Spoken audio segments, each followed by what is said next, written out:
आजकल क्राइम का एक नया ट्रेंड चल पड़ा है और बहुत सारे क्राइम सिर्फ सोशल मीडिया की देन है। सोशल मीडिया की वजह से हो रहा है, इसलिए कि सोशल मीडिया वो प्लेटफॉर्म है जहां दो अनजान लोग मिलते हैं, एक दूसरे से चैट करते हैं, एक दूसरे के बारे में बातें करते हैं। और हैरत की बात यह कि इनमें से बहुत सारे लोग तो कभी एक दूसरे से मिलते भी नहीं है, देखा भी नहीं है। इस बात की भी गारंटी नहीं है कि जिस तस्वीर को देखकर वो चैट या बात कर रहे हैं वो तस्वीर असल में उसी की है कि नहीं। अगर तस्वीर किसी लड़की की तो वाकई वो लड़की ही है और क्या उसी की तस्वीर है। ये लड़की की तस्वीर के पीछे कोई लड़का है, उसी तरीके से लड़के की है कि क्या वाकई उसी लड़के की तस्वीर है या फिर कोई और है। लेकिन बातें बहुत आगे तक बढ़ जाती हैं और फिर ऐसे बहुत सारे खौफनाक अंजाम पर यह कहानी ख़त्म होती है। आज की कहानी इसी सोशल मीडिया की एक देन है। एक लड़का इंस्टाग्राम पर बहुत एक्टिव था और लगातार अपना सोशल मीडिया के बाकी प्लेटफॉर्म भी यूज़ करता था। उसी इंस्टा पर एक लड़की से उसकी दोस्ती हो गई। कुछ वक्त के बाद उसी इंस्टा पर एक दूसरी लड़की से भी उसकी दोस्ती हो गई। अब धीरे धीरे बातचीत इतनी बढ़ी कि दोनों लड़कियां उससे प्यार करने लगी, वो भी दोनों से प्यार करने लगा। बस सिर्फ एक फ़र्क था, दोनों लड़कियों को यानी उसकी दोनों गर्लफ्रेंड को ये पता ही नहीं था कि इस लड़के की दो गर्लफ्रेंड है। और एक रोज़ सच्चाई पता चल गई।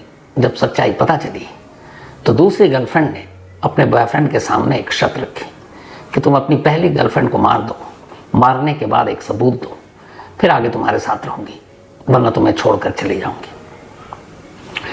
ये कहानी कानपुर की है। कानपुर में एक लड़की रहती थी, आकांक्षा। आकांक्षा सोशल मीडिया पर एक्टिव थी। एक रोज़ इंस्टा पर सर्च करते करते उसे सूरज नाम का एक लड़का मिलता है। इधर सूरज भी सर्च करते करते आकांक्षा तक पहुंच जाता है।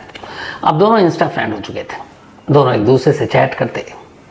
धीरे धीरे वक्त बीता, दोनों ने मिलने का फैसला किया और कानपुर में दोनों की एक रोज़ मुलाकात होती है।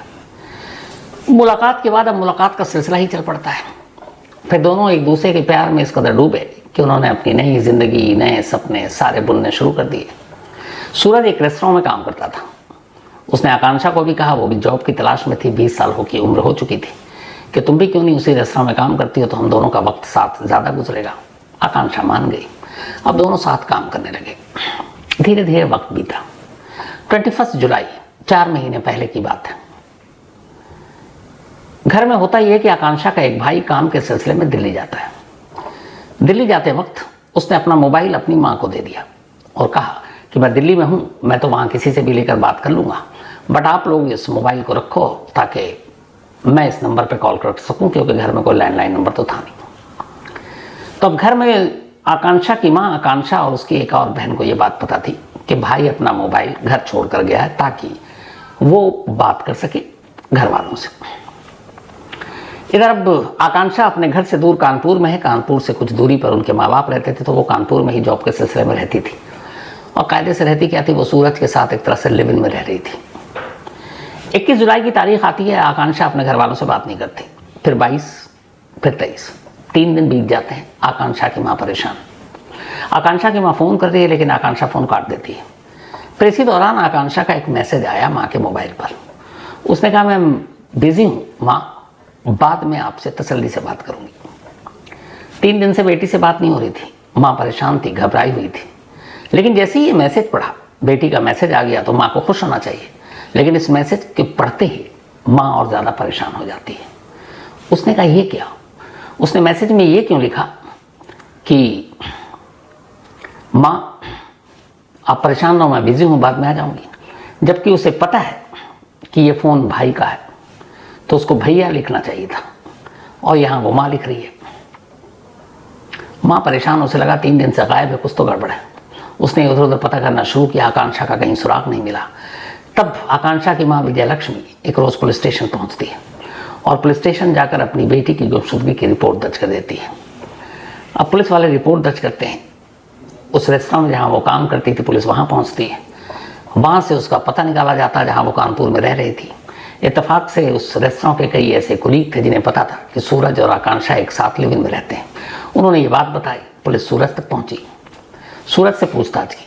सूरज ने कहा कि 21 तारीख को उसकी और आकांक्षा की लड़ाई हो गई और उस लड़ाई के बाद आकांक्षा उसके घर से चली गई और फिर उसके बाद से कोई पता नहीं, न मैंने कॉल किया, न मेरी बात हुई। मुझे लगा अपने घर चली गई। पुलिस को एक तरह से सूरज ने कन्विंस कर दिया। पुलिस को भी लगा कि पता किया तो रेस्टोरेंट में वो लगातार आ रहा, कभी एब्सेंट भी नहीं रहा, तो कोई डाउट ही नहीं था कि दोनों एक साथ गायब हुए। पुलिस ने सूरज को छोड़ दिया। अब पुलिस तफ्तीश में लगी रही, सारी अपने लेवल पे जितने लोगों से पूछताछ हो सकती थी सब करती रही, कोई सुराग नहीं मिल रहा था आकांक्षा की गुमशुदगी की। पुलिस परेशान, घूम फिर कर आकर सूरज पर ही सारा मामला रुक जाता। अब पुलिस को लगा कि अगर सच्चाई पता है तो शायद सूरज को ही है। आसपास के सीसीटीवी कैमरे या बाकी जहां वो रहता था सब खंगालना शुरू किया। फिर पुलिस ने तय किया कि वो सूरज से दोबारा पूछताछ करेगी। अब पुलिस ने सूरज से पूछताछ करनी शुरू की, लेकिन इस बार पुलिस अंदाज में। थोड़ी देर तक तो वो घुमाता रहा और फिर पुलिस को उसने कहा कि चलिए मेरे साथ, मैं आपको बताता हूँ सच्चाई। उसने कहा आकांक्षा अब इस दुनिया में नहीं है, मैंने उसे मार डाला और उसका कत्ल 21 जुलाई को ही कर चुका हूँ। पुलिस ने पूछा ठीक है, लाश? उसने कहा चलो। अब कानपुर से करीब 100 किलोमीटर दूर बांदा एक जगह है, वहां पर एक पुल है, उस पुल के नीचे तेज नदी बहती है। वो उस पुल पर ले गया और उसने कहा मैंने यहीं से आकांक्षा की लाश को नीचे फेंका। पुलिस ने कहा कि आकांक्षा की लाश को तुम अकेले उठाकर, इस पुल के ऊपर हाइट भी है, फिर नीचे फेंकना है, एक आदमी के बस का बात नहीं है। तब उसने कहा नहीं, इसमें मेरा एक दोस्त भी शामिल था। अब उसने अपने एक दोस्त का नाम बताया। पुलिस उसके घर पहुंचती है, दोस्त को भी उठा लेती है, दोनों इकरारे जुर्म कर लेते हैं। पुलिस पूछती है तुमने आकांक्षा को क्यों मारा? तब वो कहानी सुनाता है। वो कहता है कि असल में आकांक्षा से मेरी इंस्टाग्राम पे दोस्ती हुई, फिर हम साथ मिले, फिर आकांक्षा ने कहा हम एक साथ जिंदगी गुजारेंगे, शादी करेंगे, और हमारी ज़िंदगी में सब ठीक चल रहा था। दोनों एक ही रेस्तरां में काम कर रहे थे, लिव इन में रह रहे थे। लेकिन एक रोज़ गलती से आकांक्षा ने मेरा मोबाइल देख लिया और मेरा इंस्टा का जो पेज है वो खोल दिया। वहाँ पे चैट पड़ा हुआ था, वहाँ एक दूसरी लड़की के साथ, और ये दूसरी लड़की उसने बताया कि कुछ महीने पहले इसी इंस्टा के ज़रिए उसकी गर्लफ्रेंड बनी। वो उससे मिलता जुलता भी है, कानपुर में ही है, और अब वो उससे भी प्यार करने लगा। तो पुलिस ने कहा इसमें क्या हुआ फिर? उसने कहा जब उसने देखा मेरी बीवी ने, मतलब सॉरी आकांक्षा ने, तो वो नाराज़ हुई, भड़की, फिर झगड़ा हुआ, बट मैं उसको फिर भी मैंने मना लिया। लेकिन इत्तेफाक से एक और चीज़ हो गई, उसी इंस्टा के ज़रिए मेरी दूसरी गर्लफ्रेंड को मेरी पहली गर्लफ्रेंड यानी आकांक्षा के बारे में भी पता चल गया। उसने भी मोबाइल पे वो चैट देख लिया। तो अब दो गर्लफ्रेंड, और दोनों को एक दूसरे के बारे में जानकारी मिल गई कि इसकी ज़िंदगी में सिर्फ एक नहीं है, दो है, पहली गर्लफ्रेंड और दूसरी गर्लफ्रेंड। तो पुलिस ने कहा फिर भी ठीक है, लेकिन इसके लिए आकांक्षा को क्यों मारा? तो उसने कहा जब दूसरी गर्लफ्रेंड को ये बात पता चली तो उसने मुझसे झगड़ा किया, बातचीत बंद की, मैं उसको मनाता रहा। फिर एक रोज़ उसने मुझसे कहा कि ठीक है मैं तुम्हारी ज़िंदगी में वापस आ जाऊंगी, पर शर्त एक है, और वो शर्त ये है कि तुम अपनी गर्लफ्रेंड को, जो पहली गर्लफ्रेंड है यानी आकांक्षा, उसे मार डालो। न सिर्फ मार डालो बल्कि मारने के बाद मुझे सबूत चाहिए कि वो मर चुकी है। तो पहले तो कुछ सूरज को समझ नहीं आया, उसने कहा तुम कैसी बातें कर रही हो, लेकिन वो अपनी बात पे अड़ी रही। सूरज ने कहा मेरे पास कोई रास्ता नहीं था, मैं 21 तारीख को घर आया, फिर मेरी लड़ाई झगड़ा हुआ आकांक्षा से, इसके बाद मैंने उसको मार डाला गला घोट कर। मारने के बाद अब समझ में नहीं आया कि लाश को कहाँ फेंके। तब मैंने बांदा में रहने वाले अपने एक दोस्त को फ़ोन किया, उसे घर बुलाया। घर बुलाने के बाद उसे सारी बात बताई और फिर ये हुआ कि इस लाश को ठिकाने लगाना है। तो हमने उस लाश को एक बैग में रखा। बैग में रखने के बाद मेरे दोस्त के साथ मोटरसाइकिल पर उसी बैग को रख कर कानपुर से 100 किलोमीटर दूर तक ट्रैवल किया, एक लाश को बैग में रखकर। 100 किलोमीटर दूर जाने के बाद उसे बांदा में एक पुल नज़र आया जिसके नीचे उफनती तेज धार नदी दिखाई दी। रात का वक्त था, दोनों पुल पर पहुंचे और उस बैग को ऊपर से नदी में फेंक दिया। फेंकने के बाद चले आए। आने के बाद अब उसे लगा कि आकांक्षा के मोबाइल पे घर वालों का फ़ोन आएगा, तो जब वो आता काट देता। लेकिन फिर बीच बीच में वो आवाज़ बदल कर भी बात करने की कोशिश करता, थोड़ा डिस्टर्बेंस साउंड के साथ। लेकिन उसे लगा ऐसे पकड़े जाएंगे, तो उसने मैसेज शुरू किया, और उसी जब माँ का कॉल आ रहा था तब उसने वो मैसेज रिप्लाई किया था कि माँ बिज़ी हूँ, मैं बाद में फ़ोन करूँगी। जबकि उसको लिखना था भैया बिज़ी हूँ मैं, क्योंकि वो भाई का फ़ोन था, और यहीं से माँ को शक हुआ। इसके बाद 3 दिन तक तो वो रिप्लाई करता रहा। फिर 3 दिन बाद उसे लगा मोबाइल अपने पास रखना भी ख़तरनाक है, क्योंकि पुलिस मोबाइल के लोकेशन से उस तक पहुँच जाएगी। फिर वो गया railway station, Kanpur central railway station जाकर एक ट्रेन के पास रुका। जब ट्रेन चलने लगी उसने उस ट्रेन में वो मोबाइल फेंक दिया। उसको ये था कि ये ट्रेन जहाँ जहाँ ट्रेवल करेगी मोबाइल का लोकेशन वैसे वैसे बदलता जाएगा, और जब पुलिस के पास ये मामला पहुँचेगा तो फिर कानपुर से दूर लोकेशन दिखाएगा आकांक्षा का, क्योंकि ट्रेन अलग अलग शहरों से होकर गुजरेगी। तो उसने पुलिस को ये भी उलझाने के लिए कर दिया काम। अब जब उसने बताया तो अब पुलिस की टीम पहुंची बांधा और उस नदी में लाश की तलाश शुरू की। अब 4 महीने पहले कत्ल हुआ, 4 महीने पहले उसने लाश फेंकी, 4 महीने बाद पुलिस उसे तलाश कर रही है। बहती नदी, तेज बहाव, कोशिश की, लाश अब तक नहीं मिली और मिलने की गुंजाइश और उम्मीद भी अब बहुत कम है। तो पुलिस ने पूछा कि अच्छा तुमने लाश फेंका, और एक कहानी और भी सुनाई थी कि मरने से पहले उसको मरने के बाद के सबूत चाहिए। उसने कहा जब मैंने उसको गला घोंट कर मार डाला तब मैंने एक सेल्फी ली थी आकांक्षा की बॉडी के साथ, उसकी लाश के साथ, और वो सेल्फी मैंने अपनी उस गर्लफ्रेंड को भेज दिया।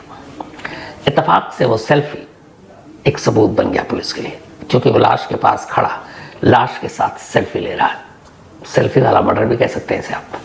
और उसने अपनी उस गर्लफ्रेंड को भेज दिया। हैरत की बात यह है कि एक लड़की का कत्ल उसके बॉयफ्रेंड ने किया, और दूसरी गर्लफ्रेंड उसी बॉयफ्रेंड से कह रही है कि तुम पहली गर्लफ्रेंड को मार दो तो मैं तुम्हारी जिंदगी में वापस आ जाऊंगी। उसे डरना चाहिए था कि अगर एक गर्लफ्रेंड को वो मार सकता है तो फिर दूसरी की उससे ऊपर से भी खतरा टल नहीं सकता।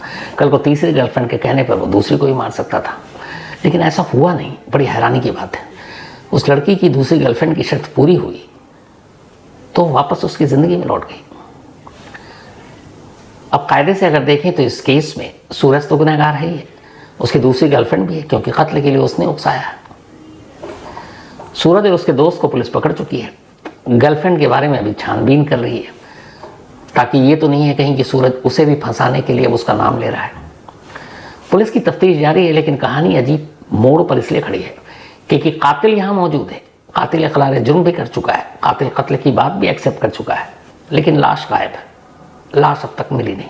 अब 4 महीने का वक्त बीत चुका है, 4 महीने पुरानी बात है। बहती नदी, बहाव तेज, लाश के मिलने की उम्मीद धीरे धीरे अब पुलिस को भी लग रहा है कि कम ही है।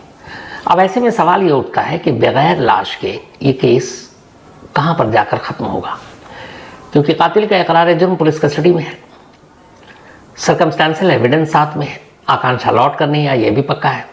आकांक्षा का बाकी किसी ने कभी 21 जुलाई के बाद देखा नहीं, ये भी सच है। तो अब ये पूरा केस एक सर्कमस्टेंशियल एविडेंस पर खड़ा है, परिस्थिति जन्य साक्ष्य, जिसमें लाश नहीं है लेकिन कहानी है, कहानी के साथ कातिल है। अब देखना यह है कि कानपुर पुलिस इस केस को कितना स्ट्रांगली कोर्ट के सामने रखती है ताकि गुनहगारों को सजा मिले। कानपुर पुलिस का कहना तो है कि लाश की तलाश अब भी जारी है, पर ना भी मिले तो भी इसमें गुनहगार बख्शे नहीं जाएंगे, कोर्ट से छूट नहीं पाएंगे। वो इससे जुड़े हुए सारे सबूत कोर्ट के सामने रखेंगे। तो उम्मीद यही है ऐसे गुनहगारों को कड़ी